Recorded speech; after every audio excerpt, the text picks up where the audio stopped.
Good afternoon. My name is Sean Quimby.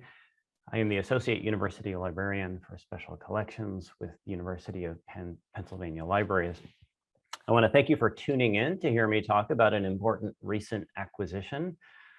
Today's program is part of the From the Kislak Stacks series of gallery talks by our curators and prospectively by researchers working in our collections. It is also the last event of this year. We'll be starting up again in the fall with a new series of talks about interesting finds in our collections. I'll begin today by thanking our Director of Programs, Lynn Farrington, who coordinates the series and who delivered a talk on the French origins of the restaurant earlier this semester. I also need to thank several other people, including Stephen Lowenthal, renowned dealer of rare books and photographs and member of Penn Library's Board of Advisors. Stephen acquired the object of our attention today, the first issue of All Negro Comics, at auction in late 2020, and then very generously. I'd also like to thank several individuals who have helped me to tell the story behind the comic book, or I guess begin to tell the story behind the comic book, including Dr. Kiana Whitted, Professor of English at the University of South Carolina. Dr. Whitted very kindly shared with me a draft of her forthcoming essay, All Negro Comics and Counter Histories of Race in the Golden Age, which will soon appear in a volume that she's editing. I also want to thank Paul Levitz, former president of DC Comics, and my former colleague, Karen Green, curator of comics and cartoons at Columbia University, for helping me to begin to understand how comic books were made in the mid-20th century America.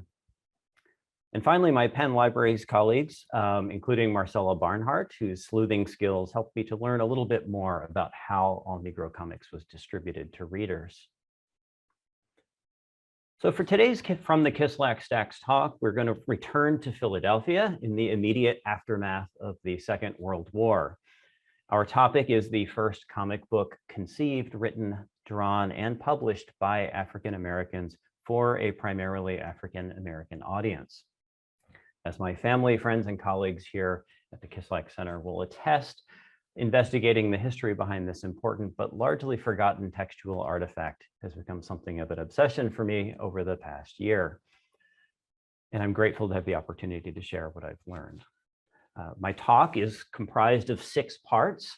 I'll begin with a consideration of the historical context surrounding the comics creation. Then I'll introduce you to the real-life protagonists who created.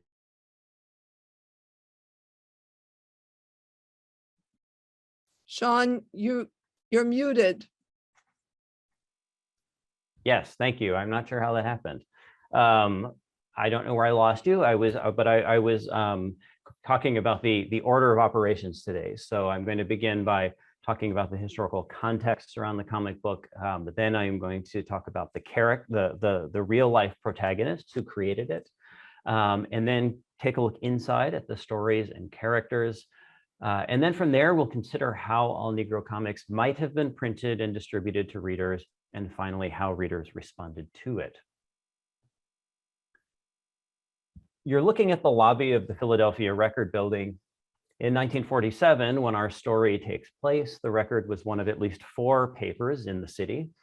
Its daily circulation had reached 330,000 in 1936 under the ownership of Penn alumnus David J. Stern, who purchased it in 1928 and then moved its operations to a more modern facility at Broad and Wood Streets. In 1933, Stern would go on to purchase the New York Post, but contrary to the present-day politics of that publication, the Record was ardently progressive, announcing itself as, quote, always a friend of the working man, and supporting Al Smith and Franklin Roosevelt's presidential bids. And in the early 1930s, it hired Orrin Evans, who became the first Black reporter to cover general assignments for a mainstream white newspaper in the United States. In 1946, however, the Record had a labor problem. In November, some 423 employees, including Evans, represented by the CIO-affiliated American Newspaper Guild, went on strike, citing wages and working conditions. Mystified by what he described as the strange attitude of union leadership, Stern decided in February of 47 to sell the Record and all of its assets to rival newspaper The Bulletin. In response, Orrin Evans, along with the executive editor Harry T. Saylor and 3 others, established a holding company called Record Associates. Evans, who served as vice president of Record Associates, became president of its newly established subsidiary, All Negro Comics. Records show that the eponymous publication was entered into the US Copyright Register some 4 months later in June. All Negro Comics was groundbreaking in that it was owned and produced by African Americans. But it's also true that African Americans had long been involved in both the production and consumption of comics. Newspapers like the Baltimore Afro-American and Philadelphia Tribune, for which Evans had previously worked, had long featured comic strips. And meanwhile, a number of Black artists worked in the industry, including George Harriman, whose Crazy Cat was wildly popular in the 1920s, though I should note that he was described as colored on his birth certificate. He passed as white during his lifetime. But there were many artists and writers who could or would not pass, including Elmer Cecil Stoner, who attended the Pennsylvania Academy of Fine Arts, reportedly contributed to Detective Comics 1, best known for introducing the Batman character, and drew the Blue Beetle, who you see here, and later became a recognizable spokesperson for Gordon's Gin. If you're interested in learning more about Harriman, Stoner, and many of the other early Black comic book artists, I suggest that you read Ken Quattro's meticulously researched 2020 book, Invisible Men, the Trailblazing Black Artists of Comic Books. So let's turn to the invisible men. Yes, they were all men, behind All Negro Comics. This is a wonderful recent illustration by the present-day cartoonist Drew Friedman of Orrin Evans. Oops. And here you have a photograph of Evans at the Pyramid Club, Philadelphia's best-known African-American social club that opened in 1937. You'll note that he stands between the artist, Horace Pippin, and the art collector and founder of the Barnes Foundation, Albert C. Barnes. Evans had moved to Philadelphia from Steelton, a few miles outside of Harrisburg, as a teenager and graduated from West Philadelphia High School. He went on to attend Drexel before working at the aforementioned Tribune. He contributed to various other African-American newspapers and publications like the NAACP's The Crisis. And in his late 20s or early 30s, he moved on to The Record. Although in 1971, Obituary would describe him as, quote, soft-spoken and friendly and not a professed militant, he would draw both praise and scorn for writing about the hypocrisy of segregation in the armed services during the Second World War. He cultivated friendships with Black and white celebrities like Joe Louis, Ella Fitzgerald, Paul Robeson, and Ernest Hemingway. And he also made some enemies, including the Nazi sympathizer Charles Lindbergh, who once had him removed from a press conference because he was Black. According to his daughter, who spoke with the comic artist and historian Tom Christopher, Orrin was a lifelong reader of comics who loved Al Capps, Lil Abner, and the Katzenjammer Kids. She went on to say that he was inspired by the capacity of comics to reach non-literate audiences, and without a job at the Record, Orrin Evans decided to make his move. In his letter from the editor in the inside cover of All Negro Comics, he tells us precisely what his goals are. He reminds us that, quote, every brushstroke and pen line in the drawings in these pages are by Negro artists, and each drawing is an original, that is, none has been published anywhere before. Not relinquishing the sober mantle of journalism, he continues, quote, this publication is another milestone in the history of Negro journalism. All Negro Comics will not only give Negro artists an opportunity to gainfully use their talents, but it will glorify Negro historical achievements. He concludes by explaining how each story expresses aspects of African-American culture that deserve to be appreciated and celebrated. Okay. A veteran of the war, Orrin's younger brother, George, attended the Philadelphia Museum School of Industrial Art and was pursuing a career in commercial art when he joined All Negro Comics and drew what is arguably the most important character in the comic book, Lion Man. William H. Smith, who signed his contribution to All Negro Comics, Cravat, was forced to transfer from the Pennsylvania Academy of Fine Arts to the museum school following an episode of racial animosity at PAPFA. Graduating in 1943, he worked in the Philadelphia Navy shipyard during the war, and in its aftermath, he freelanced illustrations and columns for the Baltimore Afro-American, Sun, and the Philadelphia Inquirer, eventually opening a successful advertising firm. The Army veteran and museum school student Leonard Cooper, whose name appears as an award winner at an Atlanta University art competition in the year before All Negro Comics was published, contributed the Do Dillies to the comic book. We'll hear about them later. And yet another museum school student, Navy Yard employee John Terrell, drew Ace Harlem. Terrell's artistic prowess had made him an illustrator for the Navy's publication, The Beacon, and led him to draw cartoons for the Tribune, as well as the Amsterdam News and Philadelphia Independent. Let's turn our attention now to the comic book itself. It's comprised of 48 10¼ by 6¼ inch pages with front and rear covers and bound by 2 staples. As you can see, this particular copy bears the bookplate of Carl Van Vechten, the photographer and patron of the Harlem Renaissance. This is because our colleagues at Yale's Beinecke Library digitized their copy of All Negro Comics, which forms part of the Van Vechten collection. And we at Penn have not done that. That's because our conservators have cautioned that doing so would risk damaging it. So thank you for trusting that we do have a copy. It's actually sitting behind me on the table. I won't hold it up, only because I don't want to drop it.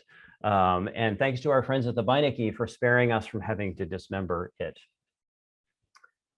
So we begin with the story of Ace Harlem, whose name, wardrobe, and bearing evoke Dick Tracy. Pop, who you see here, is the proprietor of a barbecue shack frequented by sharp chicks and smooth studs, has been strangled to death by 2 zoot suit wearing criminals. Ace checks in with the Fingerprint Bureau. This is not shown in the slides, where a Black forensic scientist tries to lend a hand before Ace realizes that his best clue is a distinctive good luck charm. He decides then to consult a sort of witch doctor herbalist, who you see on the right side here, who confirms that he sold it to a boy, the vicious young Hep Cat, shown here in the yellow trench coat. Ace is then able to track the criminals back to their boarding house, and we see in that top right panel, we're reminded of Ace's strict moral code and perpetual disdain for criminals. So back at the boarding house, Ace eludes attack and the murderer, who fittingly manages to hang himself with the murder weapon, the zoot chain, and Ace quips that he has, quote, never seen a case solve itself so quick, and reminds us that crime never gained anybody any good. The next story we get are the Do Dillies. Here we have kind of a mer girl or mermaid girl and a Cupid boy drawn to neotenous effect by Leonard Cooper. Invisible to grown-ups, they swim, fly, quarrel, nap, and dream of food, only to be presented with a sort of cannibalistic conundrum where the seagoing mer girl won't eat a clam and the flying Cupid boy reconsiders his appetite for the winged duck. In the end of the story, they wind up adopting the duck as a pet and then happily settle on a meal of fruit. Next up, we get a story in the pulp tradition called Ezekiel's Manhunt, which provides a kind of brief but comparatively text-heavy interlude. The story tells of 2 brothers who escape a menacing poacher named Geechee, only to be rewarded by a grateful game warden at the end. And this brings us to Lion Man, who's notable because he's believed to be the first Black superhero in comic books. Although I guess there are a lot of arguments around what exactly a superhero is. African Americans had long been portrayed in comics, typically as sort of caricatures of cowardice, though there were some interesting exceptions during the war when the Writers' War Board looked to comics to maintain a sort of anti-fascist balance, while still vilifying German and Japanese enemies. But in Lion Man, we have a Black superhero who predates Stan Lee and Jack Kirby's Black Panther character by some 20 years, even as there's some distinct similarities between the two characters. Although the writer is careful to point out that he is American-born, a distinction. Black Panther comes from a fictional country called Wakanda. Lion Man is college-educated. The Black Panther has a PhD from Oxford. Technologically sophisticated. Wakanda is known for its cutting-edge technology and committed to protecting Africa's natural resources from exploitation. Wakanda is the source of an invaluable metal called the vibranium, but in the case of Lion Man, the natural resource in question is uranium, enough to build a bomb that would destroy the world. And Lion Man's senses are on full alert because a certain warlike nation is seeking to do just that. With his sidekick Bubba, Lion Man discovers that the pith helmet wearing Dr. Blut, German for blood, Sangro, Spanish for eye bleed, and his henchman Brosser are prowling about. Fisticuffs ensue. Lion Man bests Sangro and Bubba machine guns Brosser, and the day is saved. I thought I'd call your attention, I fell behind a slide, so apologies for that. I wanted to call your attention, though, to this particular image, Lion Man's right hook to the face of Dr. Blut Sangro. You saw in an earlier slide, Blue Beetle punching Hitler. And indeed, the superheroes seem to punch the Nazi leader in almost exactly the same way over and over in wartime comic books. The image became part of the visual vocabulary, a sort of comic book collective unconscious of the time. But I also have to wonder how white readers, if there were any, I don't think we know that, other than, as you'll hear later, Eleanor Roosevelt, how readers of All Negro Comics might have reacted to this depiction of acts of violence that must have seemed transgressive at the time. So moving on to the next two short bits, we have Hep Chicks on Parade, which attempts to find humor in the elaborate fashion choices of Black women, and Lil Eggy, which Kiana Whitted observes relocates familiar character types from Bringing Up Father, Barney Google, and Blondie to the Black middle class. To a modern reader, the last story seems potentially problematic. Evans, this is Sugarfoot. Evans tells us that Sugarfoot recaptures the almost lost humor of the minstrel tradition. And the story opens with the title character wearing the green cap there, and his companion Snake Oil carrying the banjo, running from a train and breaking the comic book third wall by telling us this is a heck of a way to start life in the comics. After diving into the river, they meet the aging farmer who opens his doors to them only to be cuckolded, or what passes as such, when the two flirt and dance with his much younger wife. The story ends with them being kicked out and returning to life on the road. Of the two protagonists, Snake Oil comes closest to the caricature that we might associate with minstrelsy, with bulging eyes, a banjo, and an exaggerated dialect. But by contrast, Sugarfoot is sharp-minded and sharp-dressed. But still, how do we make sense of a comic book that aspires to be a milestone and to glorify Negro historical achievements while featuring what is now and must have been then painful stereotypes? The Zoot killer hoodlums in the Ace Harlem story invite a similar question. It may be less surprising, at least by the standards of the day, that the comic book's sole female characters are the witness in Ace Harlem, the overcoiffed ladies of Hep Chicks, Lil Eggy's bully of a wife, and the dim-witted farmer's wife in Snake Oil. They exist as objects of attraction, humor, ridicule. And Kiana Whitted tackles these questions with particular insight in her forthcoming essay, citing critics who have demonstrated how caricature in particular forms part of a vocabulary of Black aesthetics that allows artists to be in dialogue with prevailing visual forms, in this case, comic books, in order to recast those characters, sometimes in subtle ways, and reclaim elements of their humanity. Okay, I'll turn now to what I think is the least well understood aspect of All Negro Comics, namely how it was printed, distributed, and received. Writing in the journal Publishing Research Quarterly, Padmini Ray Murray makes the astute observation that comic studies have yet to fully embrace the materialist approaches of book history because scholars have felt the need to justify the medium on artistic, literary, and critical grounds. Her essay points to the need for scholars to more closely examine what she calls the hidden labor of the comics publishing industry.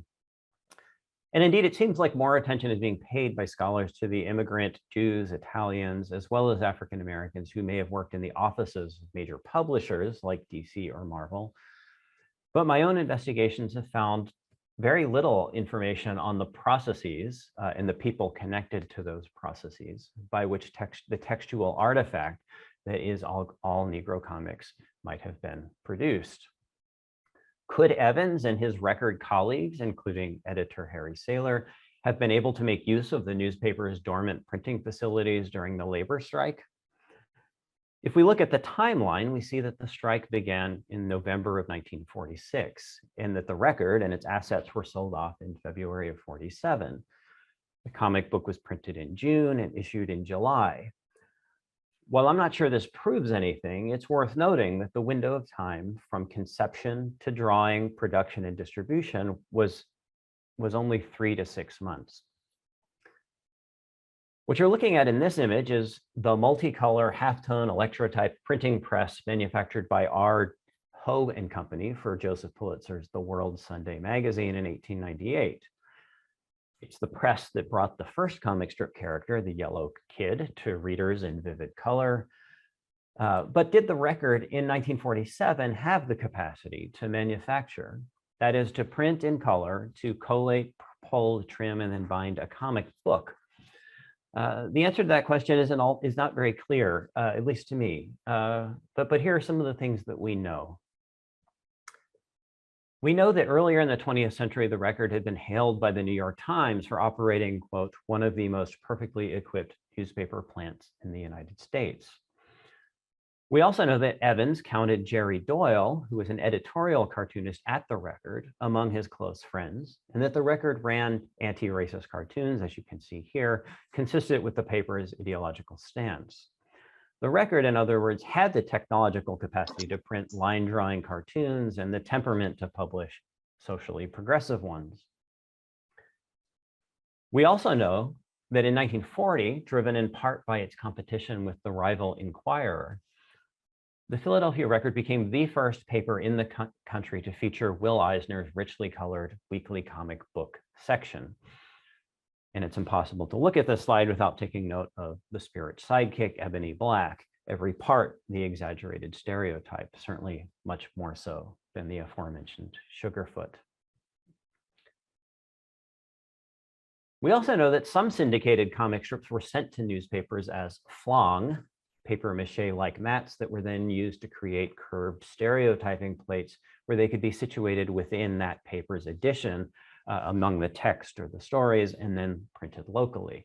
This is an example from the 70s showing a Doonesbury strip. But do these clues add up to the record having the capacity to produce, in other words, to print 4-color halftone images, to collate, to trim, fold, and bind a comic book? When I spoke with Paul Levitz, the former president of DC Comics from 2002 to 2009, he expressed doubt in response to that question. He pointed out that it would have made very little sense for a syndicated comic book supplement like Will Eisner's to be locally printed, and then the record's logo or that of other papers was probably just affixed after the fact. He also emphasized that comic books and newspapers are just plain different textual artifacts. Here then we have to begin to consider the particularities of comic book printing for most of the 20th century. Nearly all of them were printed in one of a very few specialty shops, such as Eastern Color Printing in Connecticut, which produced what is understood to be the first comic book, Famous Funnies, in 1934, and World Color Press near St. Louis, which by the end of World War II had become the national leader. And by the 1980s, when I was reading comic books, claimed to both of the major publishing houses, Marvel and DC, among its clients. So the next few slides that I'm going to show you actually come from a comic book that World Color Press produced in the 70s called Magazine Land USA to mark the company's 75th anniversary. I'm showing them to you because it takes us behind the scenes of their plant in order to explain the production processes. You can see that the 500,000 square foot facility opened the year after All Negro Comics appeared, largely to meet the growing demand for comic books. You can also see that the original art, which was drawn by Superman, you don't see Superman here, is then photographed, and engraving plates are etched by and tooled by Spider-Man. It's kind of wonderful the way this comic book has a kind of mashup across of characters across the comic book universe, all performing the various jobs in the production of comic books. Next, we see the flat plates that were being used to create the paper mache-like flong that I described earlier, which are in turn cast as curved stereotype plates. The machine press, which is operated by Captain America, not shown here, handles the printing and folding work. The pages then go to the bindery, the middle panel here that stretches across 2 pages to emphasize its scale, where they're bound, trimmed, and trimmed to size by none other than the Incredible Hulk. I show you these slides to illustrate the point that I think Paul Levitz was trying to make to me, that comic book production may have been similar to newspaper production, but they weren't the same thing. From the capacity to print the 4-color halftone images to the ability to collate, fold, bind, and trim. We should probably not, in other words, assume that Evans and his colleagues made creative use of the dormant facilities at the Record between November of 46 and November of 47. So thanks for following me on this part of the journey. You may be asking yourself, why does any of this even matter? And my answer to that is that it matters because I think it makes All Negro Comics more than some local anomaly, a sort of side note of Philadelphia history that's almost been forgotten, and forces us to consider more deeply the ways in which it likely depended on sympathetic networks of people well beyond the city of Philadelphia. And this brings us to the question of distribution. This image actually is taken from the same comic book I've been showing you, and shows World Color Press sending comics out across the country. Here again, I have to thank Kiana Whitted, who shared with me 2 wonderful letters that shed light on how All Negro Comics made it into readers' hands.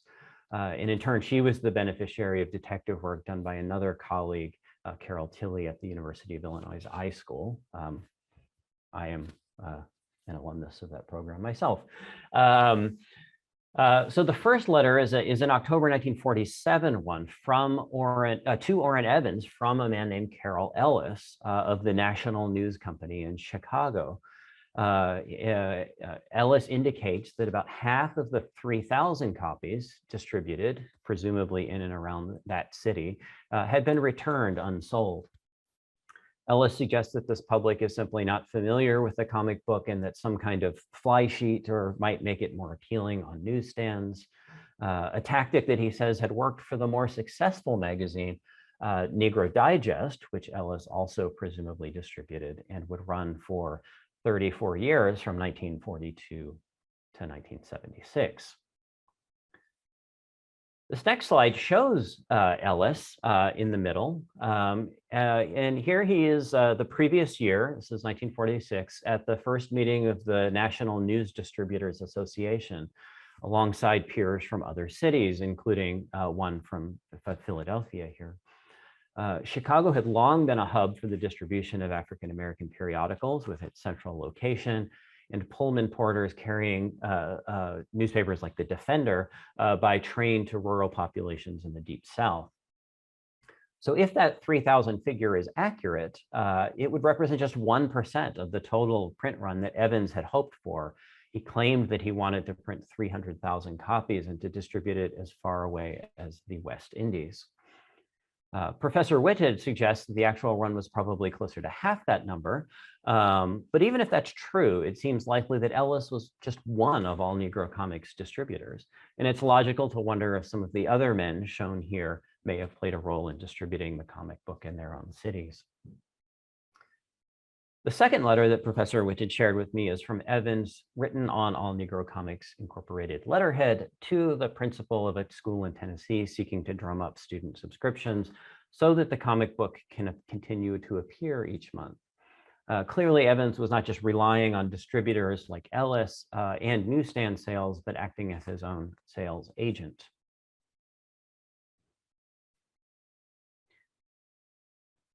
So what did the readers who bought or otherwise acquired All Negro Comics? It was widely understood that comic books were more aggressively recirculated than other forms of text. What did they think about it?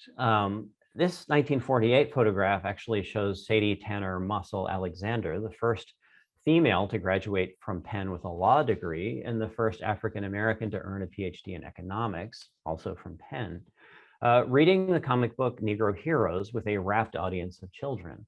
That comic actually preceded All Negro Comics by just a few months, but as a partnership between the Delta Sigma Theta sorority, of which I believe she was president, the National Urban League, and Parents Magazine Press, it did not have the distinction of being produced entirely by African Americans, and moreover had the advantage of a well-established publishing enterprise behind it. I have looked, this is a side note, I have looked and have yet to find a connection between these two prominent West Philadelphians, that is Orrin Evans and Sadie Tanner Mossel Alexander. I'm showing you this photograph because unfortunately there's no similar photograph showing children reading All Negro Comics, at least not that I know of, and because I want to imagine that those who did read it did so with at least as much intention. Most of what we know about how the comic book was received by audiences comes from reviews in the press.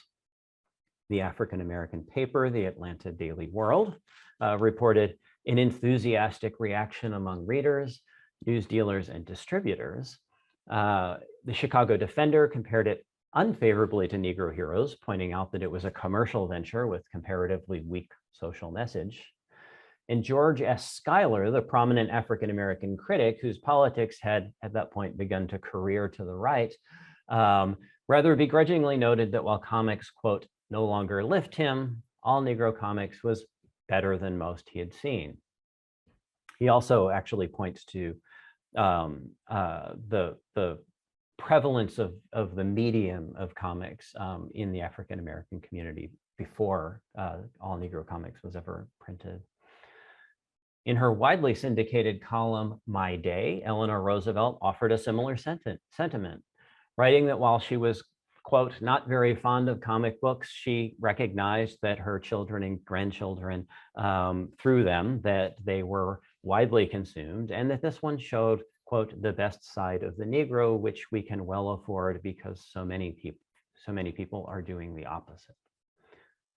So what we lack, unfortunately, are accounts by everyday readers, boys and girls like those shown in this photograph, reflecting on what All Negro Comics meant to them.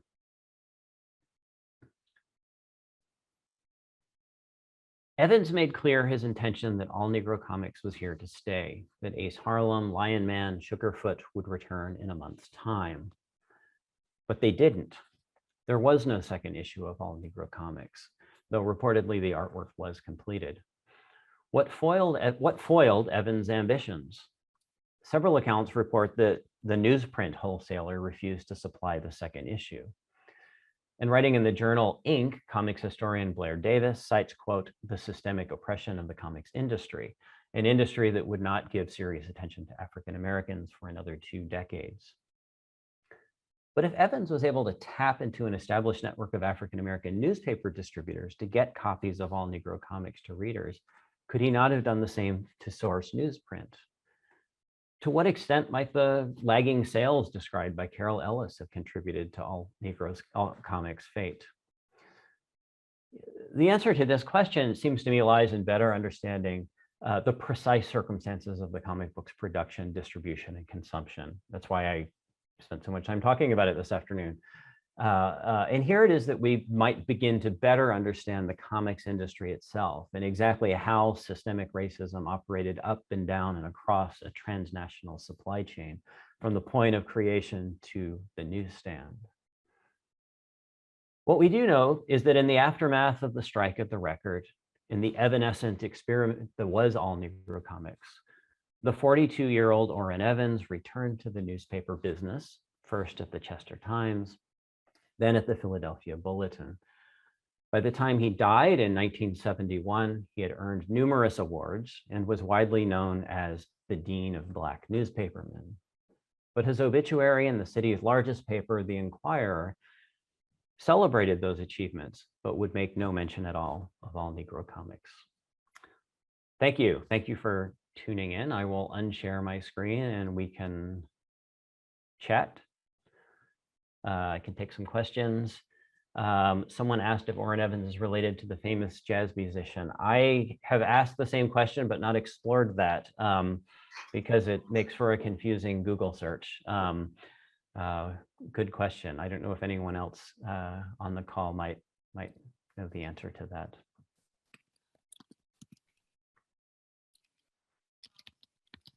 Any other questions? Feel free to put them in the chat, or I'll see if anybody's raised their hand.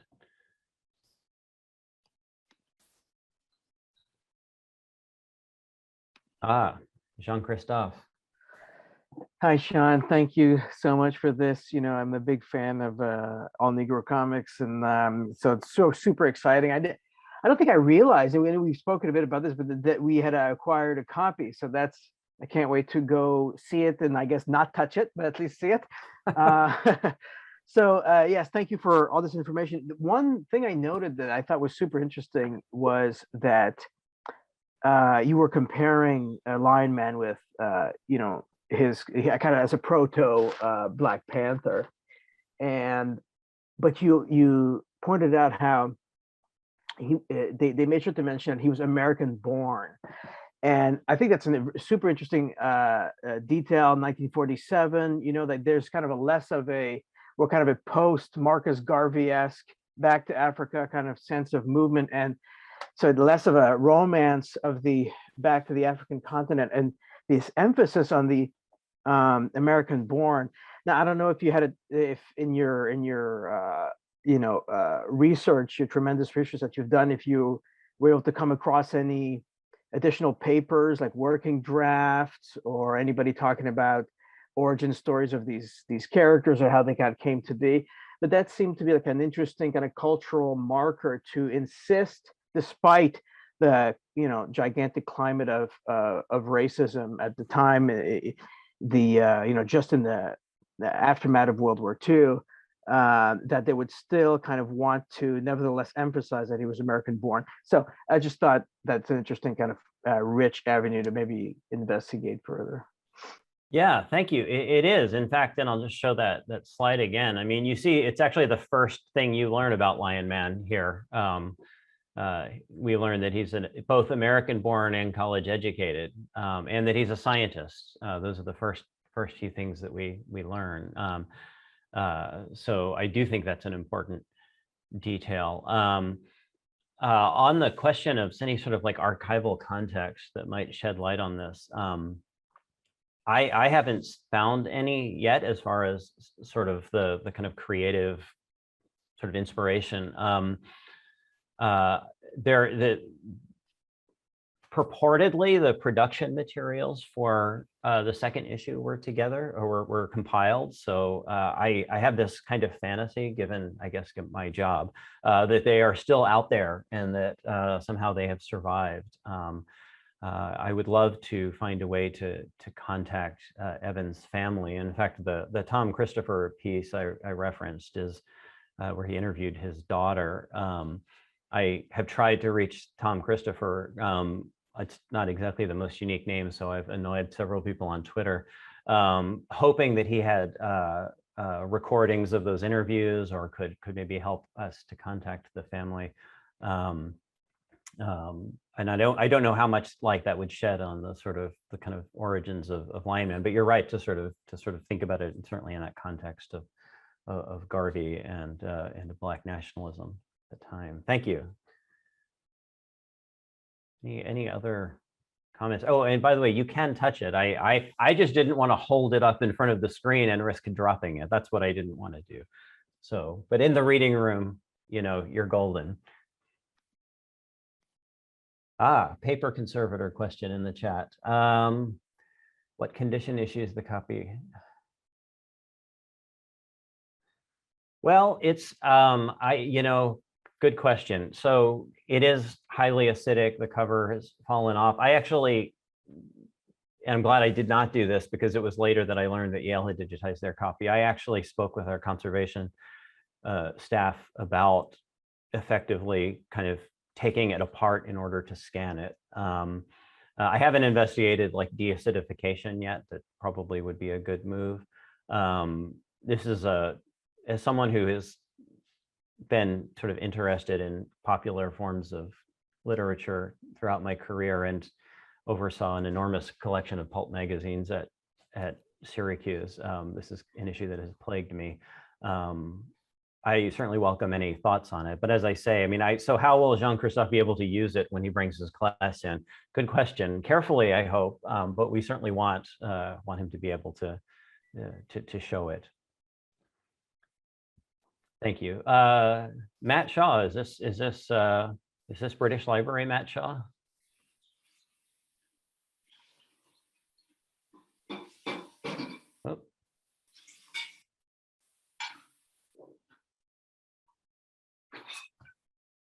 Oh, Matt's hand went down. Okay, I wondered if it was a British Library, Matt Shaw. Okay, any other questions or comments? Let's see. Actually, just one more thing you mentioned. Sorry, you mentioned the Yale. So you're using the scan from the Beinecke, and that was actually taken from the Carl Van Vechten collection.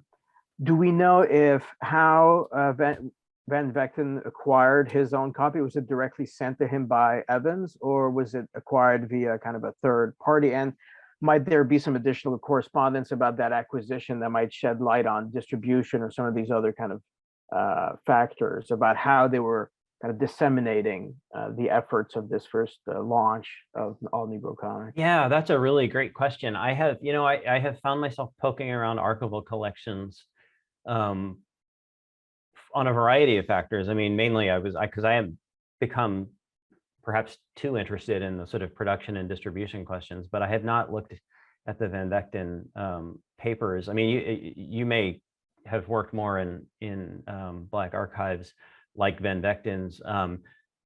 If I don't know if there was a sort of logic to his collecting patterns or not. Oh yeah, I mean, interestingly, the New York Public Library has a lot of Van Vechten papers where he records what he's sending to Yale on a kind of list, and then that gets compiled as a kind of catalog or gets reworked. But I wonder if maybe there's some answers to this that might be in the New York Public Library Van Vechten collection, because he would very systematically list everything that he's sending them. It kind of comes to him first, and he's kind of funnel, and he rearranges it as he likes, and then he sends it back. So it's a potential. There might be something there. Who knows? It's a lead to pursue. Thank you. In the chat, we have speculation, but maybe some scholars of the period may know failure of uptake by Black consumers may have been due to the heavy racism of the time affecting themselves, especially elders who would have been the purchasers on behalf of children and teens. That's a good question. I feel like I've read something about the comparative kind of cost even of buying it. I think it was 10 cents. Is that what my first slide shows? 15 cents, which actually may have been a little bit more expensive than other comics at the time, and maybe some of the comic scholars can correct me on that. So there may have been sort of economic disincentive, and yes, it's, one can imagine that elders may have been reluctant to make that purchase. Okay, Matt, you've put a question in the chat. The Oxford links.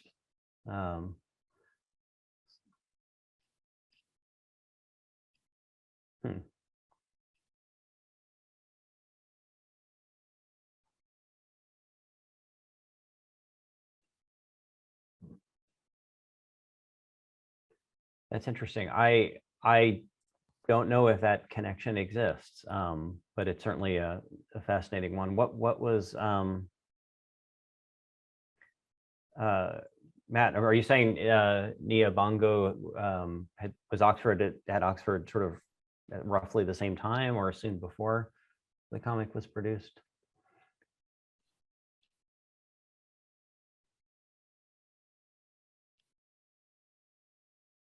I see. Before moving to the US. Yeah, that's very interesting. Yeah, I guess like so many things, I wish, I wish someone had interviewed Orrin Evans about this before he passed in 1971 and asked some of these questions. Okay, any other questions or comments? All right. Oh, Lynn, you got a question? Yes. Yeah, I had a question. I mean, have you done any research on some of the artists who were also participating in this to see if somewhere there might be something illuminating as to what was going on? A little bit. I mean, certainly there's more that can be done.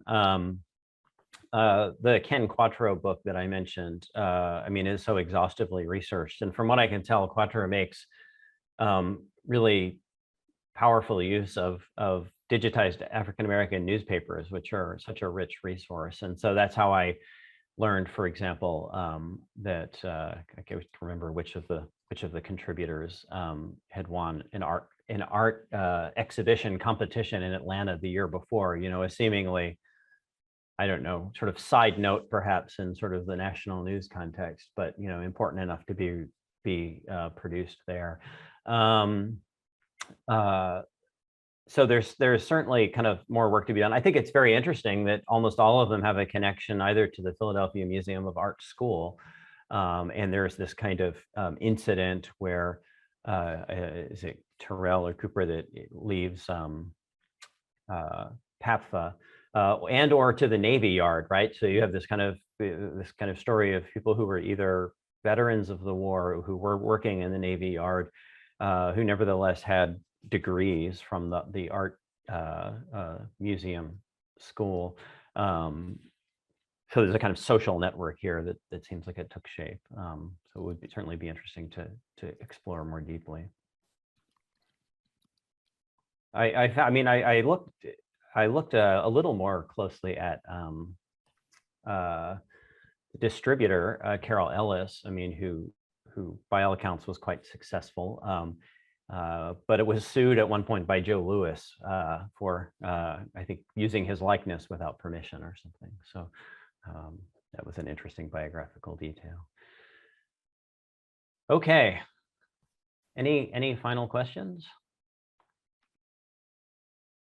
Great. Well, thanks for listening to me today, and thanks for joining us. And Lynn, who you have heard now on the screen, is coordinating next fall's series from the Kislak Stacks talk. So you'll have an opportunity to hear from more of my colleagues and her colleagues, and as I said, hopefully some of the researchers working in our collections. So have a nice afternoon. Have a great weekend. All right. Thank you. Bye-bye.